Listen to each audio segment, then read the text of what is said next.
Malam teman-teman, kita ketemu lagi seperti biasa di konten saya Ampu Gelol yang membahas masalah seni budaya kita Dayak. Pada sesi ini saya tetap membahas atau membicarakan tentang Mandau berdasarkan request dari teman dan saudaraku semua yang meminta agar Empu menyampaikan atau menjelaskan sesuatu hal yang berkaitan dengan Mandau. Maka untuk di sesi ini saya Empu Gelol tetap bercerita mengenai Mandau seperti itu. Jadi ada request dari teman saudaraku di YouTube yang bertanya kepada Empu bagaimana kalau sumpamanya saya membuat parang tapi dia punya bentuk menyerupai mirip dengan Mandau, tapi bukan Mandau, parang. Dan parang ini dibuat sarung, pokoknya serba persis dengan Mandau seperti itu. Apakah hal ini tidak menyalahi dari aturan kepakaman Mandau yang sebenarnya? Apakah ada pelanggaran di balik itu yang saya buat? Nah, itu kurang lebih seperti itulah pertanyaannya. Jadi kalau kita berbicara masalah parang, ya kan, parang kerja atau parang apalah, pokoknya parang. Ketika kita mendesain parang membuat itu sama persis seolah-olah seperti Mandau, itu nggak ada pelanggaran apa-apa, nggak ada masalah, karena ini menyangkut masalah kreasi, karena ini menyangkut masalah karya. Jadi ketika seseorang mempunyai karya, itu wajib kita hargai. Empu juga menghargai, salut mempunyai ide yang demikian, yang saya anggap cukup bagus sekali. Namun pada dasarnya harus diakui bahwa memang barang ini bukanlah Mandau. Biar bukan Mandau, dibuat seolah sama persis seperti Mandau, cara memakainya juga nggak ada masalah. Nah, itu tak ada yang melarang hal tersebut. Ini berbicara bebas, terkecuali sumpamanya Mandau tua yang dari kampung atau dari leluhur sumpamanya, yang sebenarnya dia punya anak pisau itu harus seperti ini, yang sumpamanya kita menaruh Mandau itu harus di sini letaknya, maka itu merupakan pelanggaran kalau kita melakukan sesuatu hal yang merusak itu.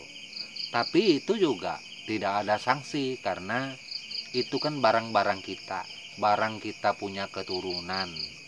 Tapi meski demikian, walau itu kita punya keturunan atau kita punya keluarga yang mempunyai barang ini, kesannya yang kurang bagus dan tidak menghargai karya atau buatan orang tua di tempo dulu, seperti itu. Nah, jadi kalau untuk menyangkut parang itu nggak ada masalah itu. Dan berbicara masalah ukiran seni Dayak ini, jujur saja itu termasuk bebas dalam hal positif. Kenapa demikian? Coba lihat di luar-luar sana, banyak yang mendesain ukiran Dayak, dibikin meja, dibuat kursi, diukir ukiran Dayak, kemudian bangunan-bangunan diukir ukiran Dayak. Apakah itu rumah Dayak? Apakah itu tempat tinggal orang Dayak? Apakah ketika itu diukir Dayak, orang Dayak bisa ke sana? Belum tentu. Kadang orang Dayak juga nggak boleh ke sana. Itu sumpamanya ini kantor DPR, kantor gubernur, apa orang Dayak secara umum bisa masuk ke sana tanpa kepentingan? Nggak boleh. Nah, itu memang sebenarnya kalau berbicara masalah seni ukiran seperti lamin, rumah adat, itu bebas, manusia mana saja bisa masuk ke sana. Yang punya jabatan atau tidak punya jabatan, masyarakat biasa sekalipun nggak ada masalah. Tapi ketika ini ditaruh, dia buat, didesain ukiran Dayak di tempat yang memang khusus wadah para orang-orang petinggi di dalam pemerintahan, orang dinas lah, maka ini ada batasan tertentu, nggak boleh seperti itu, terkecuali ada kepentingan atau memang ada izinnya. Jadi ukiran Dayak ini tidak ada batasan, kita mau membuat kreasi seperti apa dalam hal nilai yang positif menyangkut karya, seperti itu bisa dipahami oleh saudaraku ya. Mungkin hanya itu yang untuk masalah parang, bukan hanya parang, mau itu pisau, mau itu lading, dibuat sarung, diukir-ukiran Dayak, nggak ada menyangkut, nggak ada masalah kesalahan di dalam kepakeman itu ukiran. Kita menaruh, yang penting kita membuat sesuatu karya tujuannya positif, seperti itu, nggak ada sanksi apa-apa. Itu di dalam tradisi budaya kami, seperti itu. Kalau ada yang lain seumpamanya mengatakan wah empu nggak benar, sebenarnya seperti ini menurut budaya kami ya, seumpamanya itu ya terserahlah, karena saya berbicara hanya kepada salah satu poin saja itu. Karena kalau saya berbicara melebar sampai ke sana kemari, tentunya takut apa yang saya sampaikan nggak benar, jadi terkesan nggak enak dengan saudara yang lainnya, seperti itu.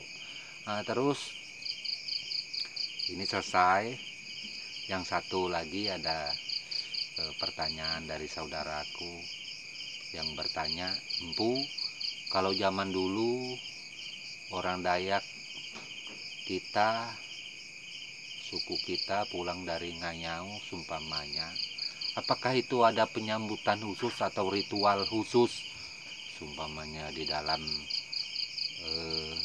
melakukan mandau yang ada tadi ketika habis atau pulang dari Ngayau, mungkin kurang lebih seperti itu.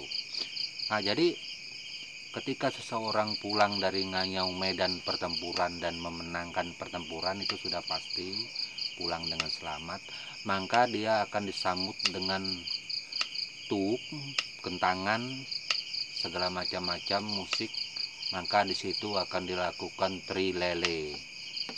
Kemenangan pertempuran, orang di atas lamin akan teri, dan yang membawa kemenangan ini juga akan teri di bawah lamin, baru disambut dengan tari-tarian seperti itu yang dulunya.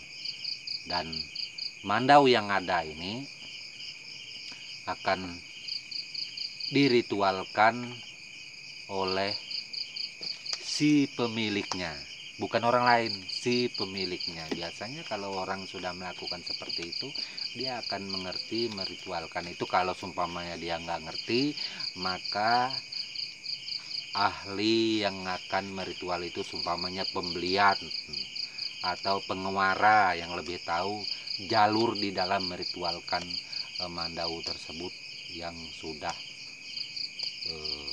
memakan korban, istilahnya seperti itu, di dalam pertempuran di zaman dulunya.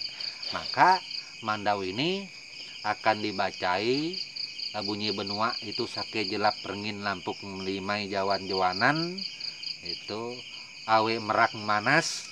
Seperti itu kurang lebih, mungkin bacaannya kurang lebih seperti itu, mungkin banyak lagi karena bukan bidang empu untuk hal yang semacam itu. Jadi kepulangan seseorang dari Ngayau itu bunyi benua itu uli yete mentares beka bunu beka suku beka serak. Itu maka dia pulang dari beka suku beka bunu beka perang uli dengan selamat. Seperti itu. Ada ritual khusus kurang lebih seperti itu, tapi banyak yang lainnya yang mungkin saja empu tidak bisa menyampaikan secara akurat atau 100% di dalam penyampaian di konten YouTube ini, karena mohon maaf empu harus menyampaikan kesemuanya, kulit luarnya saja, tidak sampai ke dalam, Kenapa demikian? Karena harus saudaraku, teman-teman ketahui, dengan peraturan YouTube yang ada ini, saya Empu Gelol harus menyampaikan yang pastinya hal yang baik seperti itu. Karena kalau enggak, nanti akan ada semacam teguran dari YouTube. Mungkin teman-teman bisa mengerti semua. Seseorang YouTuber itu harus bisa menyampaikan sesuatu itu dalam keadaan apa saja yang baik, yang tenang, yang menyejukkan, sehingga semua orang yang mendengar, semua orang yang melihat merasa nyaman seperti itu, dan Empu berusaha senyaman mungkin seperti itu. Oke, hanya itu yang dapat saya sampaikan buat teman-teman saudaraku semua. Atas request yang ada, silakan teman yang lain buat request. Saya Empu Gelol akan berusaha menyampaikannya walau tidak 100% menurut kemampuan saya, apa yang saya dengar, apa yang saya ketahui, apa yang saya pelajari selama ini. Kalau seumpamanya ini tidak ada di dalam pengetahuan atau saya pelajari selama ini, maka mohon maaf, saya Empu Gelol tidak akan menyampaikannya seperti itu. Oke, demikian dulu. Tak lupa saya ucapkan seperti biasa, mohon maaf kalau ada bahasa perkataan yang salah didengar.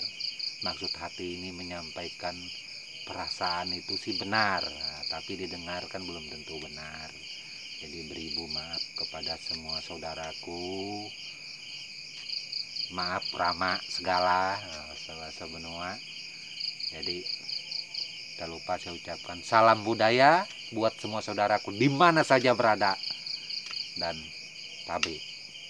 Amin.